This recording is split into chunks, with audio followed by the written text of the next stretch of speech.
and then the verification desk will have all the 4 agents for all the essential categories. We take the forms that they are, we make copies of the originals for them. Yes? Whenever they have their agents, We tell them, okay, these are the copies of our originals. Have your agent form, compare with our original, but also what you are going to do. We form the arrow, you will see on the table there. He will go form by form. Is it the same serial number? Is it from that polling station? We provided microtext readers, we provided watermark readers of the originals. The agents are seated there, they will check and they will look at it. And the form will have the IBC, it will have the watermark reader, it will have everything. So even if you don't have the forms at the CTC and at the polling station, and you have the form at the constituency, and you are given the form as at the NTC, you could still verify and actually check. After that, they will go to an ICT desk. The ICT now will confirm whether those forms and what is in the portal is the same. And some of the persons who sworn some of the affidavits in the petition were seated on those tables. The ICT will open up this portal. He say, oh, this is the public portal. I am looking at the form. Let's confirm what is in the form, what is in the form. Do they tally? They tally. If there's any issue, we do an error report, which we have provided to the court.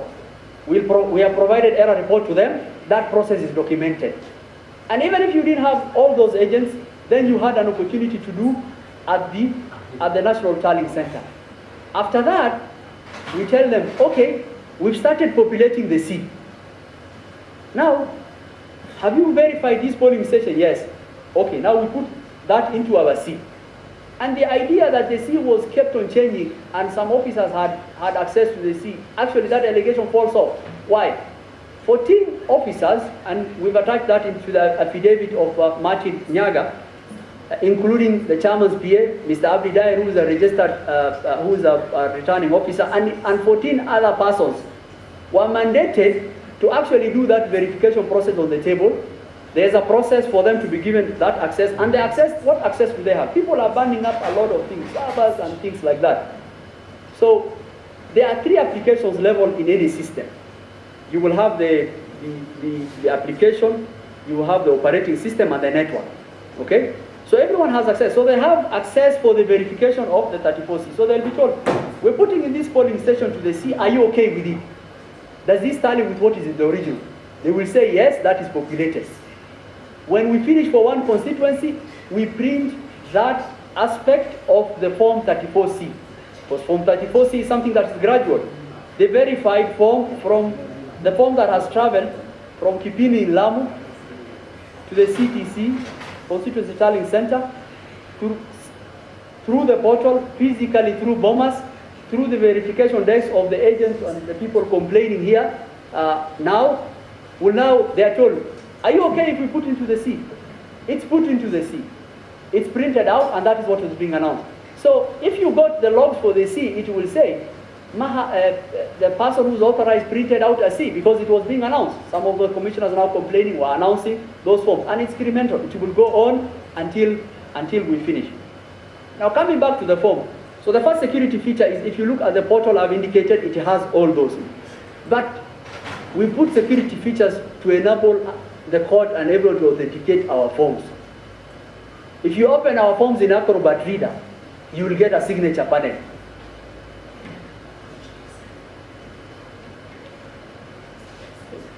You will get a signature panel. And the signature panel is able to tell you the path of validation of our forms. It will tell you that this form, in fact, the timestamp you'll get on the signature panel is the same as the timestamp when that form was received at the portal. And I've projected, your ladyship have projected there. And if you are a good Acrobat, it will tell you, it will give you a signature panel. It will tell you that this form was not first modified. If you have any PDF form document and you have modified, it will tell you this document was modified on this date by XYZ. It will tell you this form has not been modified from that date. It will also give you a signature. You see that time there? That is the time that is on when it was received on the portal. It's the same timestamp that when you open any form on the portal, it will indicate. So the allegation that forms were intercepted, staging happened, the authentication of our forms are very robust. So the second one now. So how is someone able to prove that our forms do not tally with what is in the portal? You only have to do one thing. You have to download our forms from the portal, get a relatively good Photoshop, and change the numbers on the tally.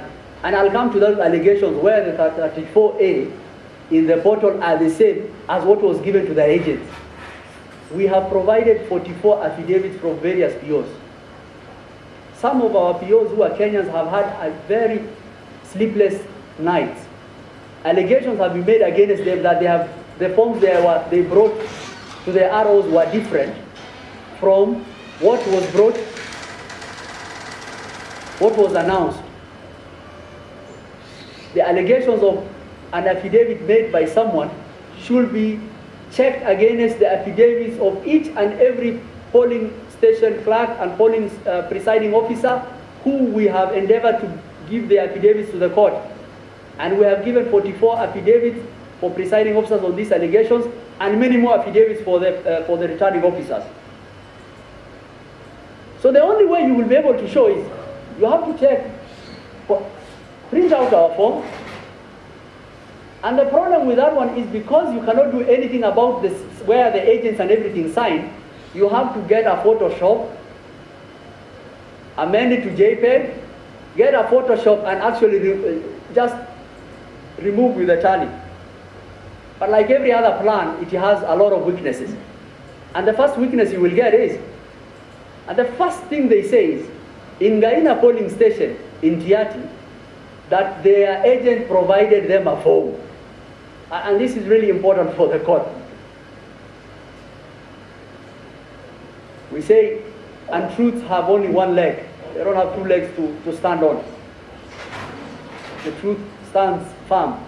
They say in Gaina polling station, and this is the affidavit of Arnold Ochieng, that their agent provided them a form. The form is different to what is in the portal.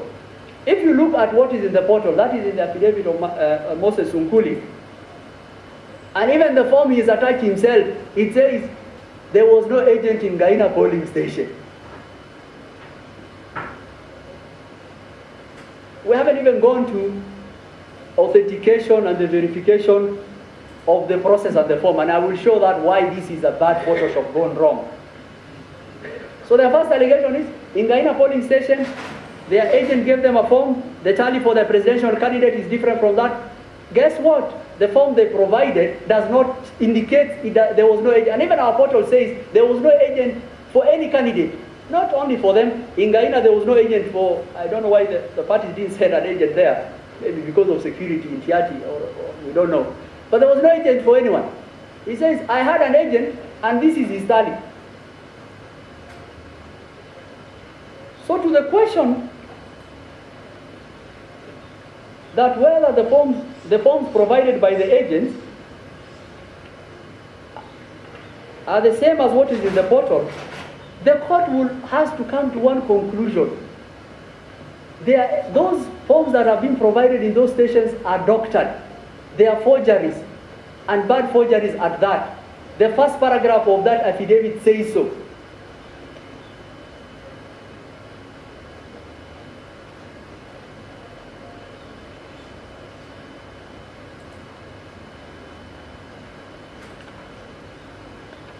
The other thing you will notice, that what they have attached, we were very deliberate why our KIMS kit will have an imaging software embedded and sent in PDF. One is because of the security I've indicated. The second one is because, since it is black and white, and agents will be taking pictures of the form, we wanted to differentiate between what the agents are taking with their form and what we are sending ourselves. So, what have they done? Our forms have been printed from the portal, converted to JPEG, numbers 5. But the problem is, all the background for those forms are our KIMS kit. It's what we sent in the portal. And I've indicated that in the affidavit of Moses Unkuli. The second and the more problematic thing, and analytically the court will ask, is it possible that 44 agents all over Kenya will take pictures of forms in black and white, the same as the background of our Kim's kit?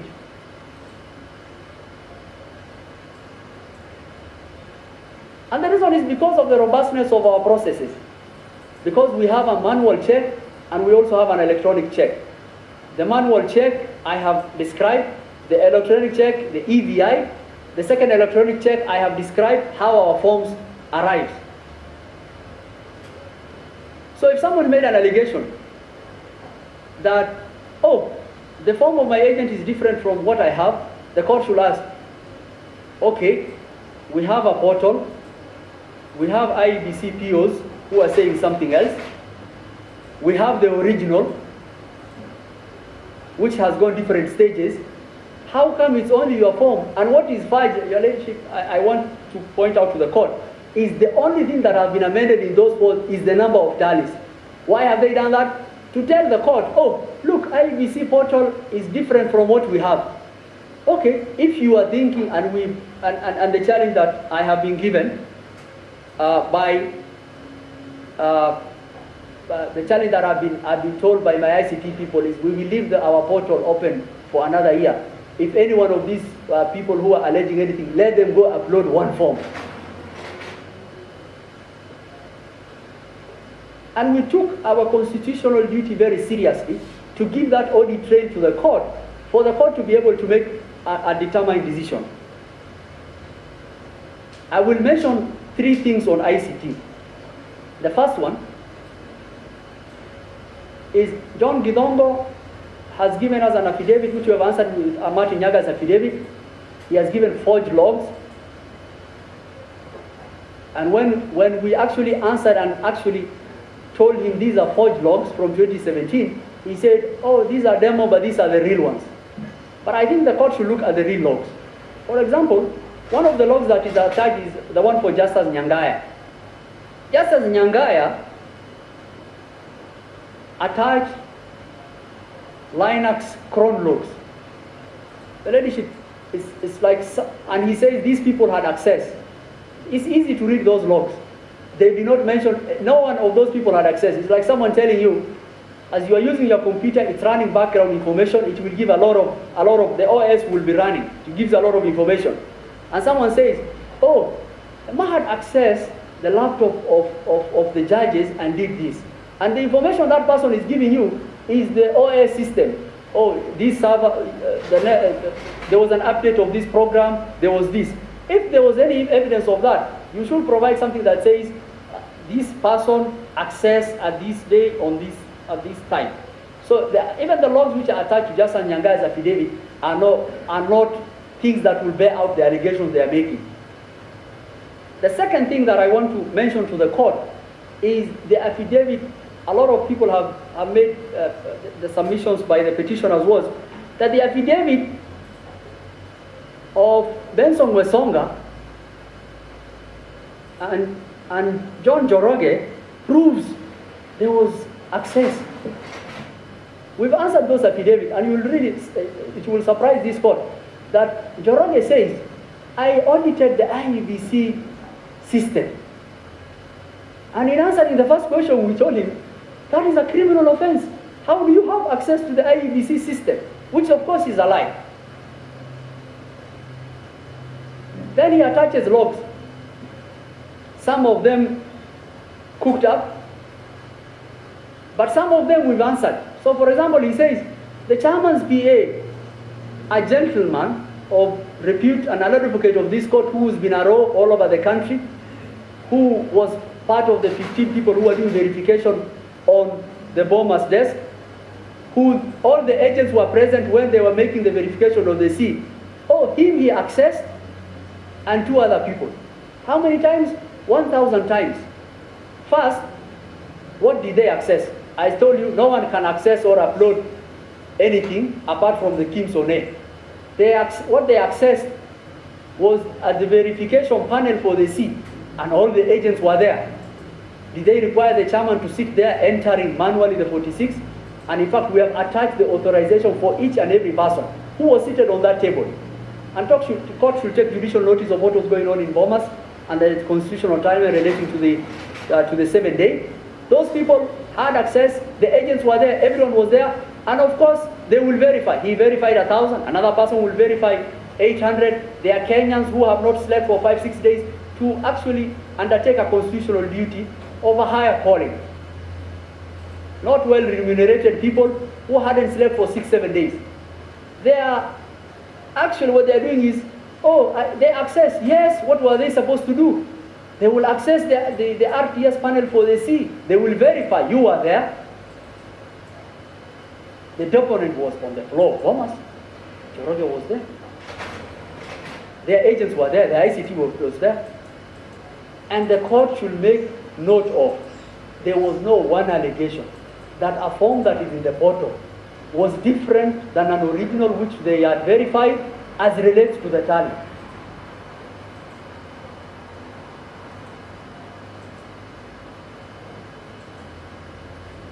So there's another argument that they say, our client, the petitioner votes were deducted and added to this. We told them, show us the proof, how are they deducted? We have 7 proofs. So in mathematics, you use proofs to prove a point, to prove knowns and unknowns. We have 7 proofs.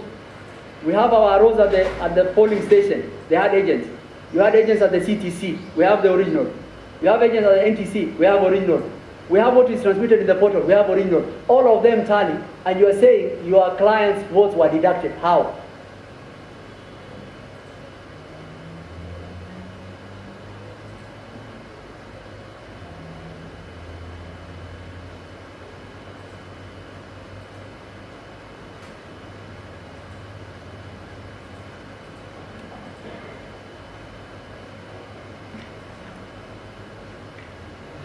I will mention a small issue on the register.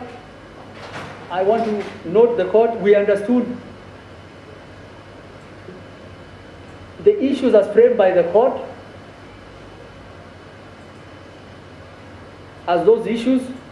The issue of the register was not one of the issues. We have answered in the at paragraph 85 of Hussein Marjan and Michael Omar's affidavits. We did an audit as per the law. The audit was given as required by the law, was transmitted to the Speaker of both houses. We did a resolution of most of those audit processes. We have documented what has been done. 262,000 deceased people were removed. There were some Kenyans who had registered both with their passport and ID. And that process of audit is an ongoing process. We will endeavor to complete it, but I want to confirm to the court that that audit process undertook, and we acted on that audit process, and we went to with a clean register.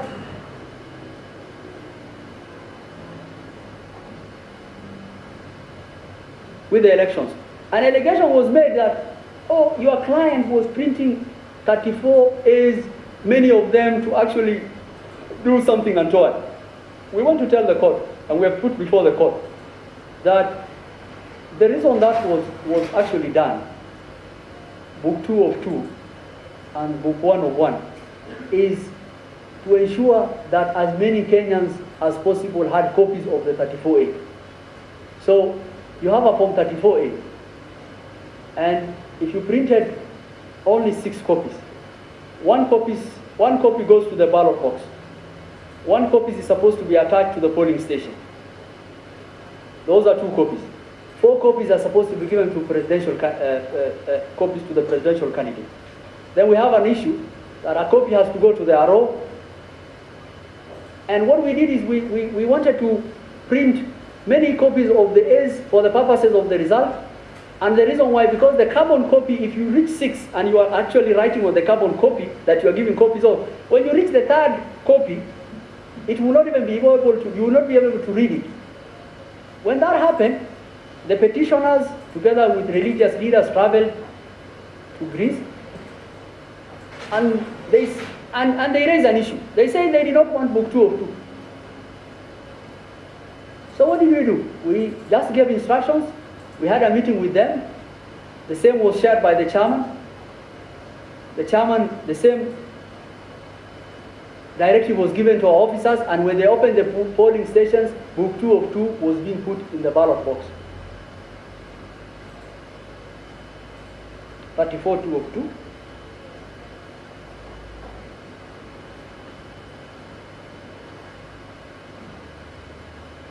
An allegation was made, and this is, I think my ICT people have told me they actually want to buy the patent of this technology, that a JPEG of handwritten document can be converted to CSV, amended, on a form that has signatures and watermark, and converted back to PDF and uploaded. If such technology exists, we actually want to buy its patent. It's actually impossible to do that.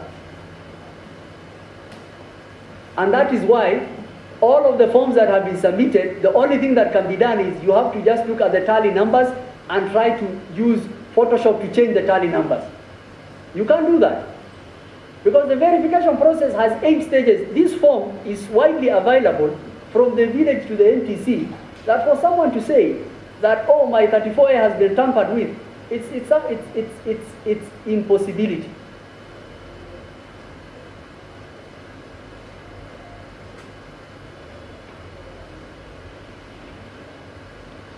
To just conclude, the petitioner's case says 500,000 Kenyans who conducted the elections, POs, deputy POs, ROs, and everyone, conspired against them. That is, the numbers don't pan out. The allegations of the form don't pan out. And the question I kept on asking, and this court should ask, is, what if on the day of the election, God forbid, that the RTS system of IEDC collapsed, and the only thing that is available to this court are original Form 34As? Will this court say, since your RTS system collapsed, there is no election that you had, that the franchise and the vote of the Kenyan cannot be gotten from those ballot boxes and those forms? And the second question, and which is really, and we have indicated that in the firewalls and the affidavit of Hila Kabogo, and how robust our system was, and how many who tried to do that. The other question is, 300 million Kenyans access that portal. They know the results as indicated. Those results can be verified from the forms original available, from the forms of the agent.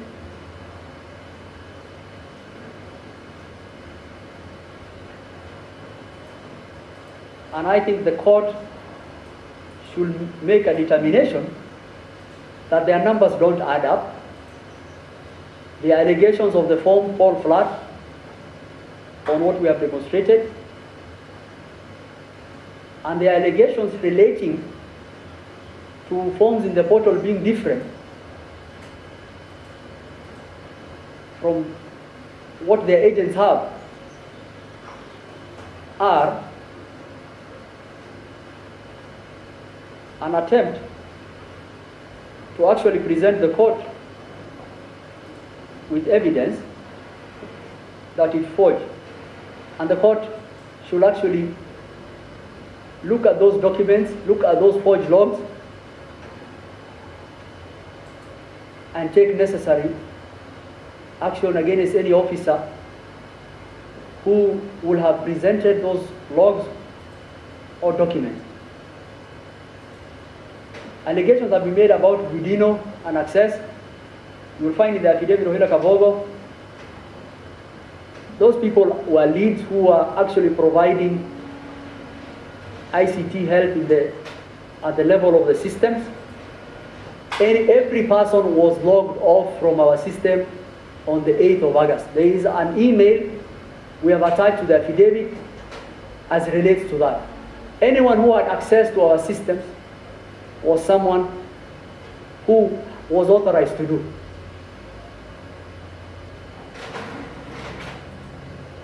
And finally,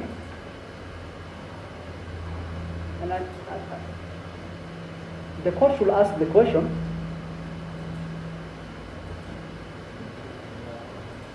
whether the 50% plus 1 was met.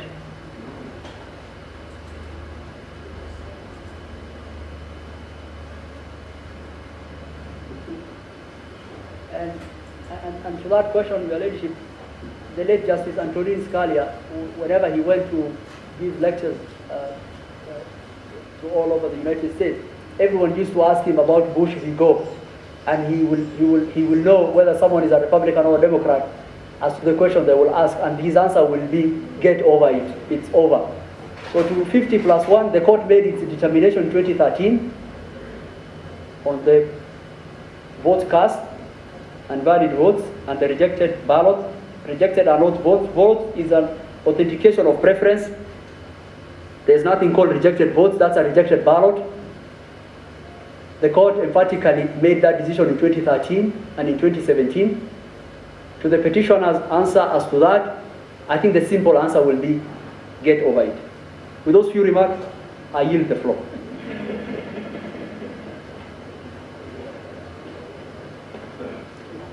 Thank you very much, my colleague, Mr. Mahat. Madam Chief Justice, Madam Deputy Chief Justice, honorable members of the court, may it please you, I am called upon to look at issues number 8 and 9 on the materiality question and on reliefs. My Lord, in view of the time, I will not go into... Sorry, Counsel, for our recording system, if you can just introduce yourself. We know you, but... I apologize, my Lord. My name is Abdi Kadir H. Mohammed. I appear with my learned colleagues for the IBC and the chair. My lords, my ladies, in view of the timing, I will not go into a lot of the law as far as the standard of proof is concerned. This matter is trite as far as the law is concerned. The standard is higher than for civil cases, normal civil cases, but does not go as far as required for criminal cases. In other words, it does not go as far as beyond reasonable doubt, but it is higher than a balance of probabilities, except where criminal conduct is alleged or there is an election offense alleged, in which case then you go to the higher proof beyond reasonable doubt.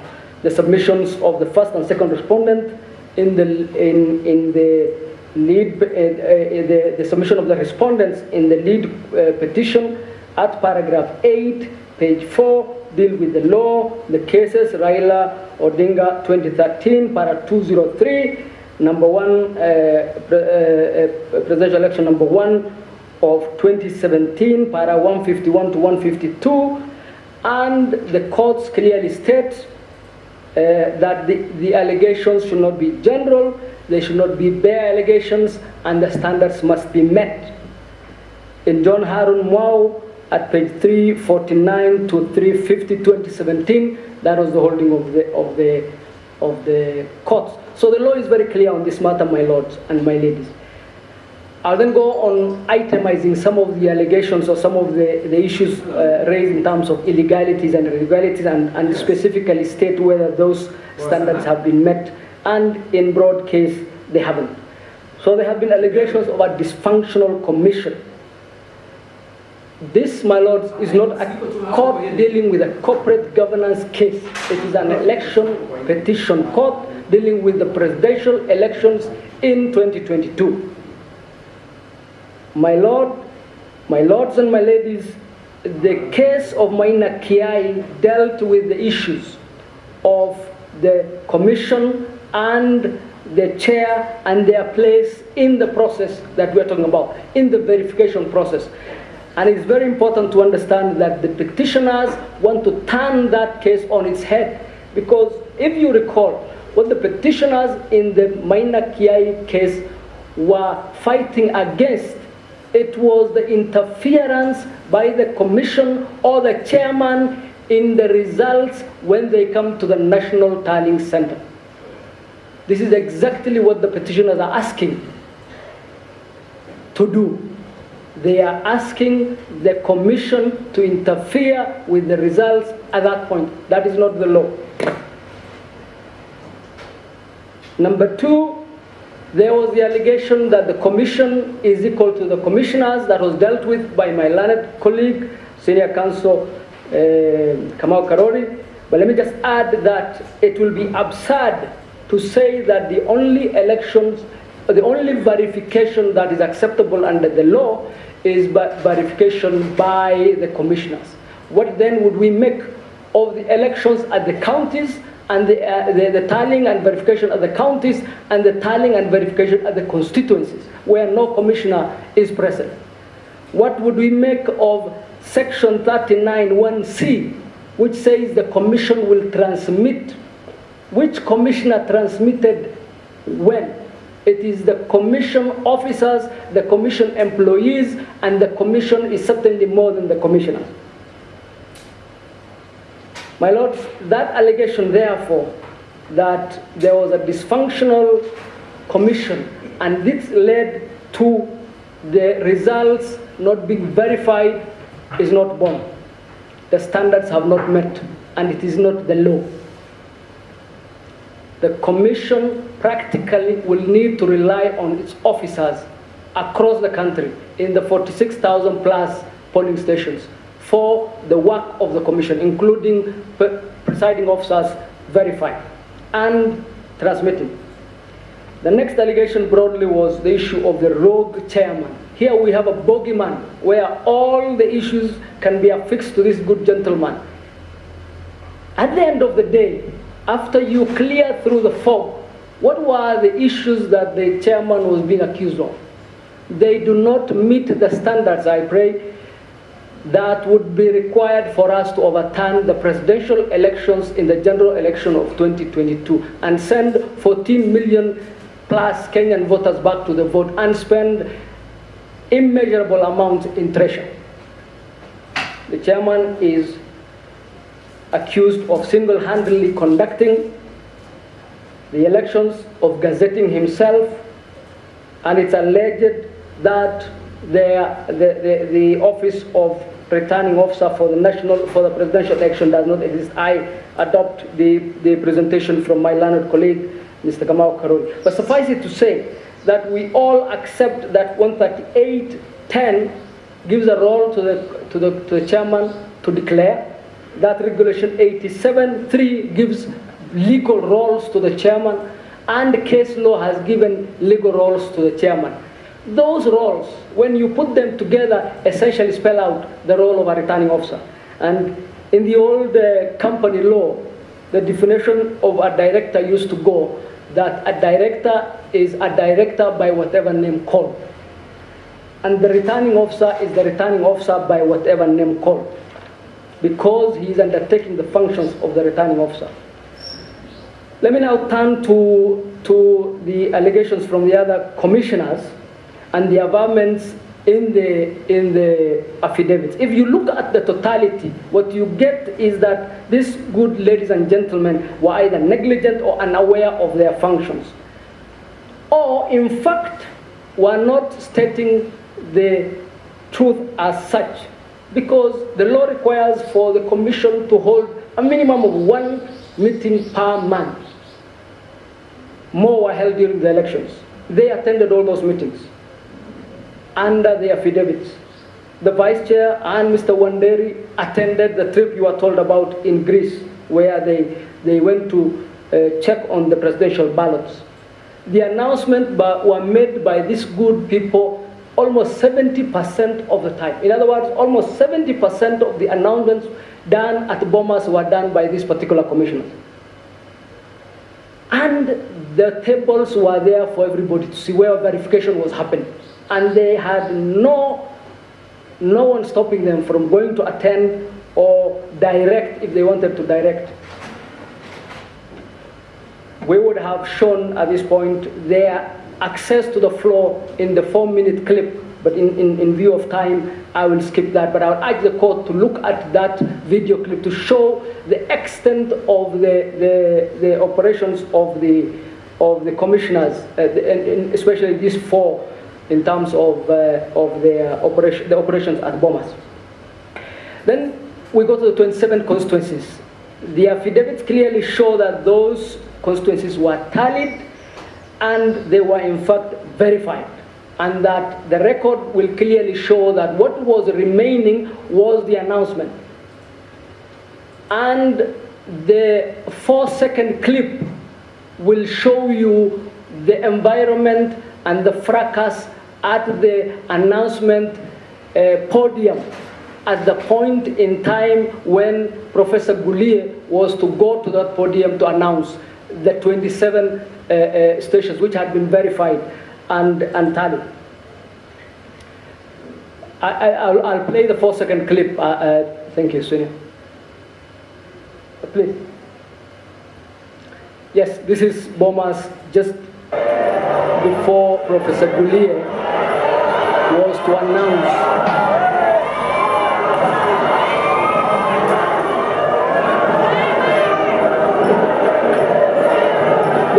This is covered in the affidavit of the chairman, and is also touched on in the affidavit of Professor Goulier and also the chief executive, Mr. Marjan. My lord, that was the environment at that particular time. It was practically not possible for Mr. Goulier to announce. Our contention is that that lack of announcement does not go to the level where you would consider those constituencies untallied or unverified.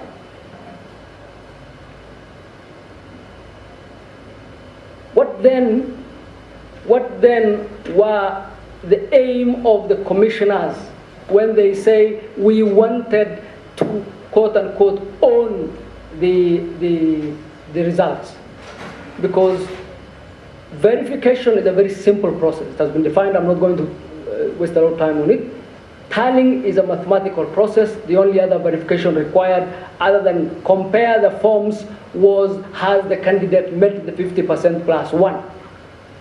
What the commissioners actually wanted to do was what was stated in the affidavits of the chairman, the Professor Goulier, and Mr. Molu, which was to moderate the results so that a pre-agreed or pre-arranged result can be declared. That is what they wanted. What they wanted was for a meeting to sit over the decision of who will be president. Not the voters, not Form 34A, not the polling station as the law is, but for a meeting of the commissioners at the National Tallying Center after the work had been done to moderate. That is illegal, it is unconstitutional, it is completely unacceptable. And this is in the affidavit.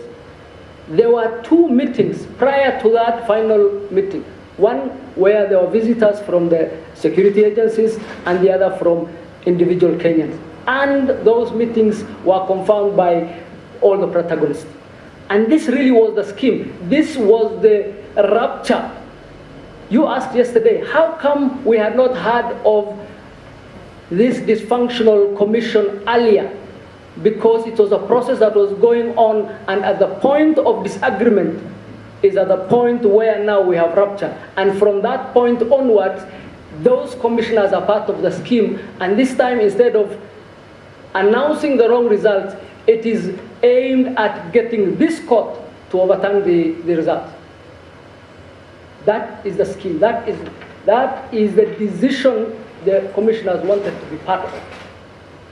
In terms of technology, there are a number of allegations. I adopt the presentation from my colleague, Mr. Gumbo. In terms of the numbers, I adopt the long presentation of Mr. Mahat.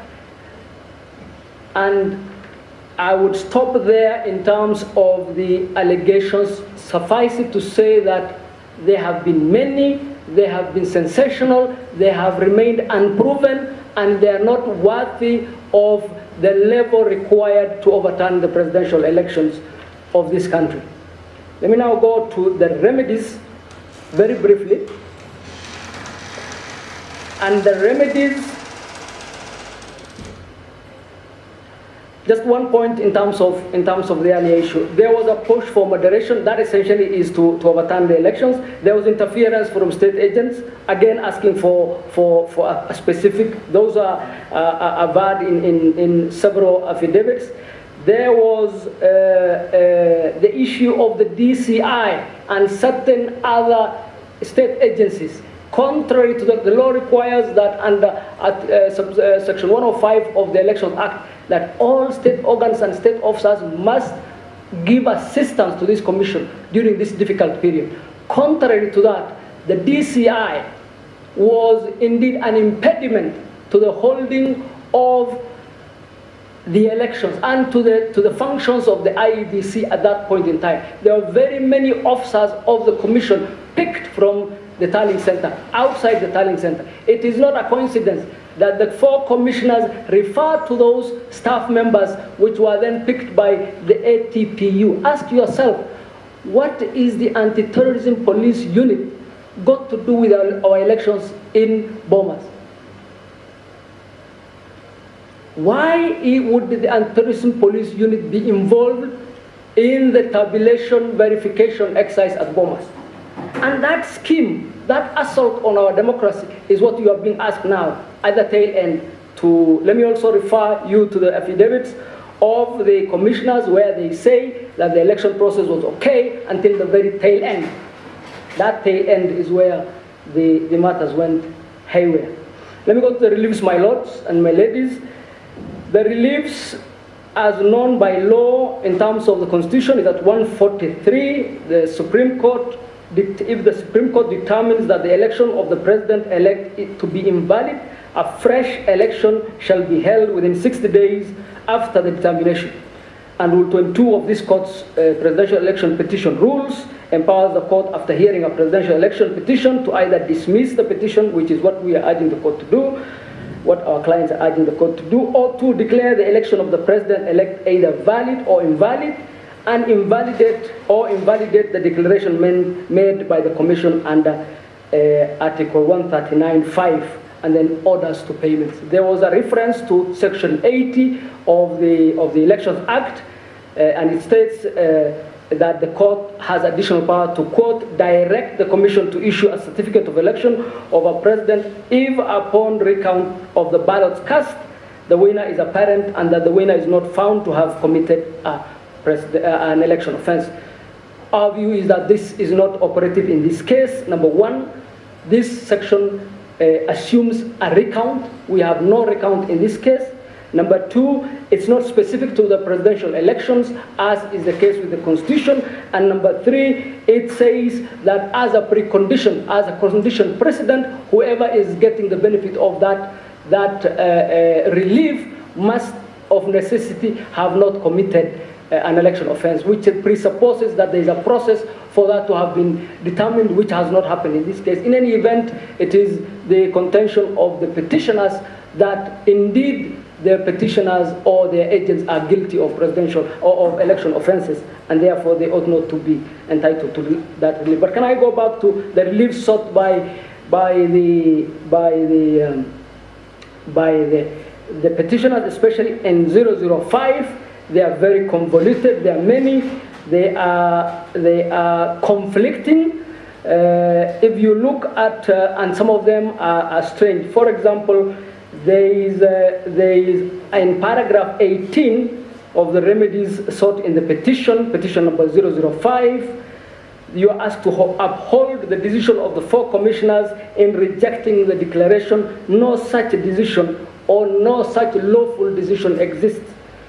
You are asked in paragraph 9 to order directing IBC to tally and verify, then declare that has already happened.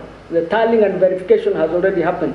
You are also asked to find that the elections were held in complete contravention of the Constitution, yet declare under section, hopefully 84, the petitioners, the president-elect and the deputy president-elect. Those two do not have the same. And then you are also asked to get the election invalid, in which case the section kicks in that there will be a rerun in 60 days, yet to hold that the IBC, as currently constituted, cannot hold the election. In which case, again, you have a conflict that is not subject to be determined. So our view is that the totality of the relief sought raise a lot of problems, as mentioned by the judges on a number of occasions. In terms of the reliefs we are seeking the reliefs as listed out in the responses, all of them, and jointly. We are also seeking reliefs as far as the chairman is concerned, as far as the number of criminal actions stated or alleged in the respondents. I adopt all the affidavits, my lords and my ladies, stated by my learned senior Professor Gideon Mugai, and the presentations thereafter. Suffice it to say that what we have witnessed is at the tail end of a very long process. We in this country have gone through a lot of reforms as a result of elections. If you recall, the entire ECK was disbanded by legal fiat as a result of an election. Thereafter, we have had to completely redo our election infrastructure. We have come to the point where this court 5 years ago laid the law. Now, if you look at all those steps, we have taken radical steps that have cost treasure, that have cost lives, that has cost livelihoods, including staff members of the ECK who have either died in office or who have been fired as a result of being told you have all been disbanded. Our law has no problem, my lords. Our elections have no problem. The problem lies with our politics, and the problem lies with our political culture. That cannot be legislated, it cannot be delivered through litigation. It has to be elsewhere. Men and women who run for office in this country must accept that it is possible to win. Indeed, it is even more likely to lose, because typically an election involves more than two people, and the chances of the losers being more than the winner are very high. Until we accept that, we are going to be harming the country, we are going to be harming our institutions, we are going to be hurting independent institutions and individuals who work in those institutions. Kenyans who give a lot, ask for nothing, and get to be denigrated in the hallowed halls of this court. My lords, I will stop there. I will ask my... Thank you, my lords and my ladies. My lady, learned members of the court, it gives me great pleasure to return back to the court 13 minutes and 20 seconds. Thank you very much.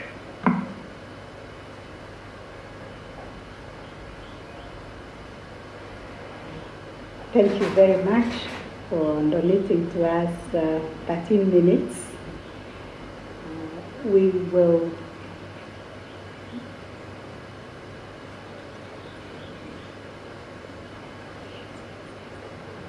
Yes, we would like to break now and resume exactly at 2, when we will start now the case for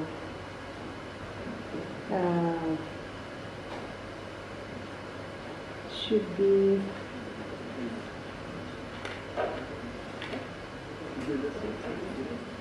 Yes.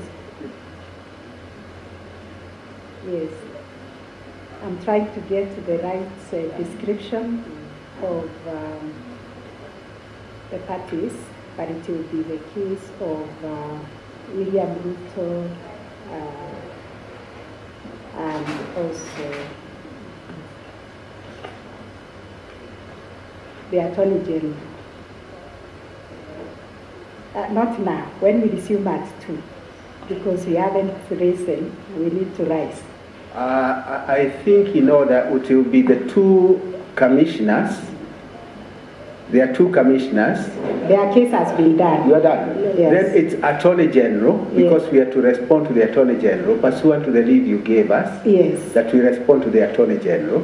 So it will be Attorney General, my learned senior Oraro Senior Counsel is present, and then I'll take over the case for the first and second. There is no problem. Thank you so much. Yes, so we resume at 2. Thank you.